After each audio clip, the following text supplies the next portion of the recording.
La responsabilité du chrétien face à l'injustice, écrit par Gary Haugen. Introduction.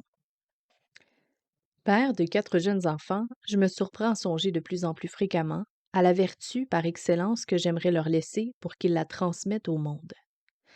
J'ignore dans quelle mesure il dépend de moi de leur communiquer ce don. Mais si je pouvais les équiper d'un outil primordial lorsqu'ils quitteront notre toit, je pense savoir de quoi il s'agirait. Je prie de plus en plus souvent pour que nos enfants quittent notre foyer en hommes et en femmes de courage. C.S. Lewis a écrit: Le courage n'est pas juste une vertu parmi les autres, mais la forme que prend chaque vertu lorsque mise à l'épreuve. Elle s'avère incontestablement authentique. Un homme dont la chasteté, l'honnêteté ou la bienveillance cèdent devant le danger ne sera chaste, honnête ou bienveillant que sous condition. Pilate s'est montré bienveillant jusqu'au moment où il a eu peur pour sa place. Le courage est toutefois un don étrange, parce que nous pensons rarement que nous en éprouvons le besoin ou l'envie. Lorsque je tente de convaincre mes bambins d'enfiler leur manteau alors que la morsure du froid hivernal est totalement absente à l'intérieur de notre maison bien chauffée, ils se tortillent et argumentent, refusant de croire qu'il fait si froid à l'extérieur et se demandant si, après tout, ils ne préféreraient pas plutôt se passer de promenade. De même, en tant que chrétien occidental, je ne suis pas si pressé d'accepter le don de courage que me propose mon Dieu. Je ne suis pas du tout certain de vouloir me rendre dans les endroits où je pourrais en avoir besoin, et ces lieux où la vertu est mise à l'épreuve. Rester à l'intérieur me paraît parfois déjà assez dangereux. Avec douceur, Jésus me montre alors que je ne vis pas avec un Dieu apprivoisé. Son insistance me rappelle celle dont ma femme et moi devons faire preuve pour convaincre nos enfants de sortir. Papa et maman sortent.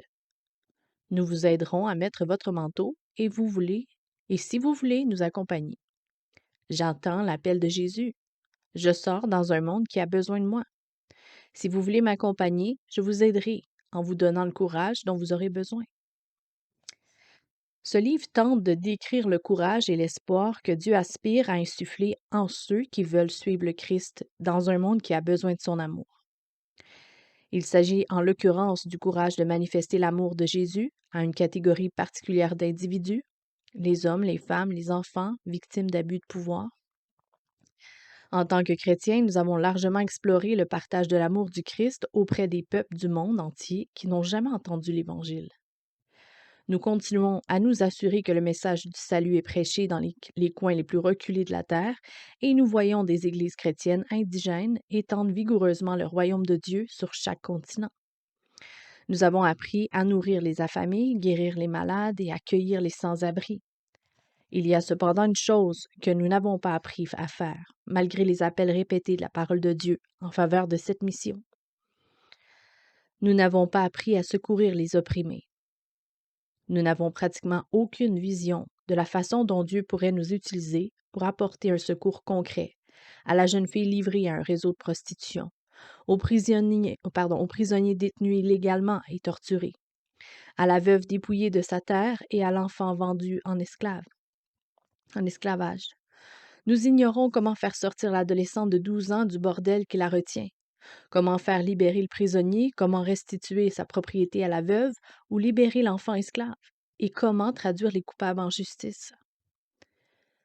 Il est peut-être plus exact de dire que nous avons oublié comment témoigner de l'amour, de la puissance et de la justice du Christ dans le monde. Au cours des générations passées, il n'en a pas toujours été ainsi, et nombre de chrétiens étaient animés par la passion d'annoncer l'Évangile et de manifester la compassion et la justice de Dieu. Cependant, certains d'entre nous ont cessé de croire que Dieu pouvait effectivement nous utiliser pour répondre aux prières d'enfants, de femmes et de familles qui souffrent sous l'oppression d'une autorité ou d'un pouvoir abusif. Nous demeurons immobiles, paralysés par le même désespoir que ceux qui ne peuvent pas prétendre connaître un sauveur. Et dans certains cas, nous nourrissons moins d'espoir encore. En réaction, ce livre veut proclamer un message limpide. Ce n'est pas une fatalité. Nous pouvons retrouver un témoignage de courage chrétien dans un monde d'injustice. Nous pouvons redécouvrir la passion de notre Créateur pour le monde et pour la justice, une passion qui nous est peut-être devenue étrangère. Nous pouvons apprendre à éprouver la compassion de Jésus comme jamais auparavant si nous l'accompagnons et si nous regardons avec lui dans les yeux de ceux qui ont besoin d'être secourus. En outre, nous pouvons retrouver la conviction que Dieu est prêt à nous utiliser pour rechercher le droit, ramener l'oppresseur dans le bon chemin, faire droit à l'orphelin et défendre la veuve. Ésaïe 1, verset 17. Ce livre vous est donc essentiellement proposé en guise de témoignage et de réflexion sur ce que j'ai appris du monde et de mon Créateur. Et j'avais beaucoup à apprendre en la matière. Pour être franc, peu d'individus s'étaient autant éloignés des réalités de l'injustice et de l'oppression que moi. J'ai grandi dans un foyer merveilleusement heureux et ma famille vivait dans un quartier opulent au sein d'une société civilisée et j'en suis extrêmement reconnaissant. Les réalités de la terreur, de l'oppression, de l'abus et de l'injustice restaient très éloignées de ma porte. Et sans surprise, j'ai donc appris à connaître Dieu en vertu de mon expérience. Dieu me semblait extrêmement soucieux de ma vie, de dévotion personnelle et me paraissait surtout nécessaire comme sauveur en vue de l'unique perspective négative qui échappait à mon contrôle, la mort. Bien sûr, je simplifie à outrance car j'avais à ma disposition toute la révélation biblique. Mais il est utile d'illustrer combien j'étais ignorant de ce Dieu saint qui passe ses journées en pleurs aux côtés d'enfants prostitués, de prisonniers torturés et d'orphelins traumatisés.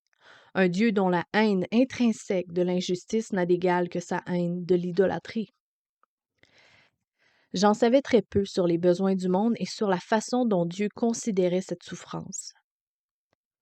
J'en savais encore moins sur le lien qui pouvait exister entre ses besoins et moi, ou sur la façon dont je pouvais faire une différence.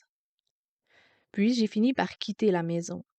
J'ai vécu dans des lieux où il m'était impossible d'échapper aux dures réalités d'un monde en rébellion contre son Créateur. Apartheid en Afrique du Sud, guérilla aux Philippines, génocide au Rwanda, et la liste est longue. Dans ces contextes, j'ai rencontré des disciples de Jésus-Christ qui connaissaient Dieu plus profondément et la Bible plus complètement et qui menaient une existence plus courageuse que moi.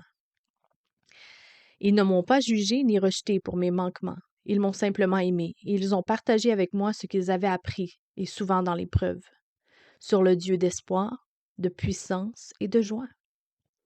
Avec le temps, j'ai acquis des compétences d'enquêteur et d'avocat, susceptibles d'être utiles pour rechercher le droit, ramener l'oppresseur dans le bon chemin, faire droit à l'orphelin et défendre la veuve. J'ai découvert que Dieu était plus que disposé à utiliser son peuple en faveur de la vérité et de la justice. Il était prêt à opérer des miracles à travers notre modeste offrande de compassion et d'obéissance.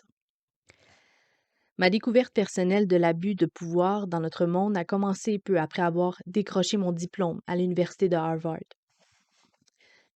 J'ai travaillé pendant 1 an aux côtés de responsables d'églises sud-africains dans le cadre de l'initiative nationale en faveur de la réconciliation pendant l'état d'urgence brutal de 1985 à 1986. Après mon retour aux États-Unis et après avoir étudié le droit à l'Université de Chicago, ma confrontation avec la souffrance due à l'oppression dans le monde est devenue plus concrète encore dans le contexte de mon travail pour Lawyers Committee for Human Rights, qui m'a chargé d'enquêter sur les atrocités commises par les soldats et les policiers aux Philippines.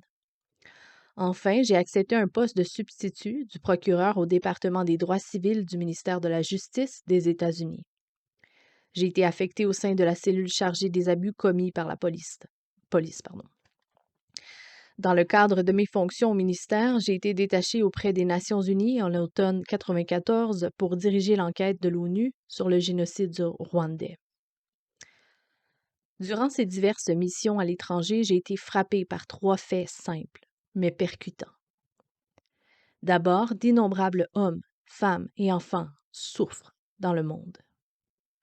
Ensuite, dans les communautés où ces abus sont perpétrés, le personnel chrétien, c'est-à-dire les missionnaires, les médecins, les personnels humanitaires, etc., est souvent parfaitement au courant mais se sent complètement impuissant et ignore où s'adresser pour obtenir de l'aide.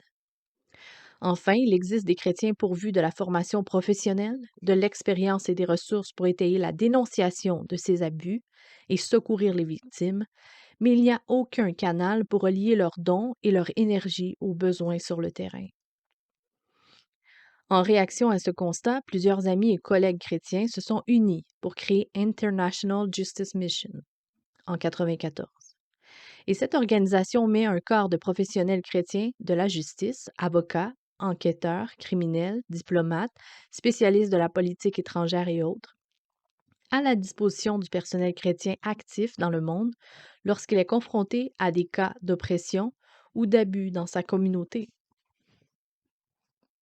International Justice Mission répertorie les abus, les recherches à secourir, ils cherchent à secourir les victimes directement ou en partenariat avec des groupes de défense locaux ou d'autres organisations internationales de défense des droits de l'homme. Par la grâce de Dieu, ce ministère a pu apporter une défense efficace et un secours concret à des centaines de victimes d'abus dans le monde.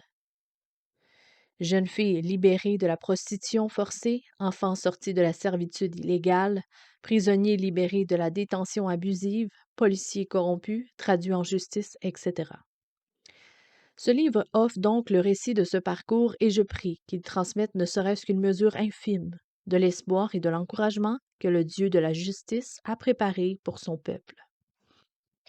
En exprimant cette prière, je m'empresse d'ajouter que ce modeste ouvrage n'est pas du tout exhaustif. Il ne s'agit pas d'une étude approfondie de l'injustice et des violations des droits de l'homme dans le monde, car bon nombre de cas, des cas les plus graves ne pourraient pas y figurer. Le domaine est malheureusement beaucoup trop vaste. Il ne s'agit pas davantage d'une exégèse complète sur la personnalité du Dieu juste, car fort heureusement, les éléments bibliques dans ce domaine seraient beaucoup trop nombreux pour être contenus ici. J'aspire modestement à stimuler la réflexion, non pas sur un mystère biblique particulièrement complexe, mais sur l'une des affirmations les plus directes des Écritures. Enfin, je n'ai pas entrepris de rédiger un manuel complet sur la défense des droits de l'homme, mais simplement de donner quelques illustrations concrètes et pratiques de ce que les chrétiens peuvent faire pour secourir les opprimés. Je propose quelques principes de base pour vaincre les forces de l'injustice. Ce livre s'articule autour de trois éléments. L'injustice de notre monde, la personnalité de notre Dieu et la possibilité pour le peuple de Dieu de rétablir la justice. La première partie commence par un aperçu concret de l'oppression. Puis, elle suggère comment nous pouvons nous préparer spirituellement à la combattre et montre la façon dont d'autres chrétiens se sont attelés à la tâche. Face à la souffrance, nous sommes aisément paralysés par le désespoir. Et la seconde partie présente donc 4 affirmations de Dieu sur la justice qui nous insufflent assez d'espoir pour dépasser notre désespoir. En nous attardant sur la personnalité de Dieu, nous discernons mieux ce qu'il éprouve envers l'iniquité et ses victimes. La troisième partie apporte quelques réponses aux questions théologiques difficiles à soulever par l'injustice et quelques outils concrets pour comprendre comment elle fonctionne, pour déjouer les mensonges des oppresseurs, pour intervenir en faveur des victimes et pour faire ce qui est à la portée de chacun d'entre nous, en fonction de ses talents et de ses ressources, pour secourir les opprimés. Il convient de souligner que, pour des raisons de sécurité et de sensibilité personnelle, des pseudonymes ont été utilisés pour préserver l'identité de certaines des personnes dont l'histoire est rapportée dans ce livre. Quelles que soient les qualités et les lacunes de ce travail, ces mots ne justifient d'être lus et retenus que dans le cadre de la grâce et de l'œuvre de Dieu pour notre monde. Au bout du chemin, il ne subsistera que la parole de Dieu et son amour pour nous. Mais ce qui était pour moi un gain, je l'ai considéré comme une perte à cause du Christ. Et même je considère tout comme une perte à cause de l'excellence de la connaissance de Christ Jésus, mon Seigneur.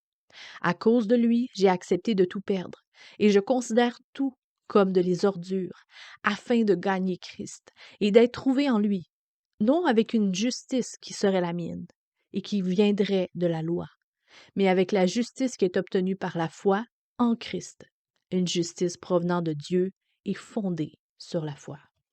Philippiens 3, versets 7 à 9.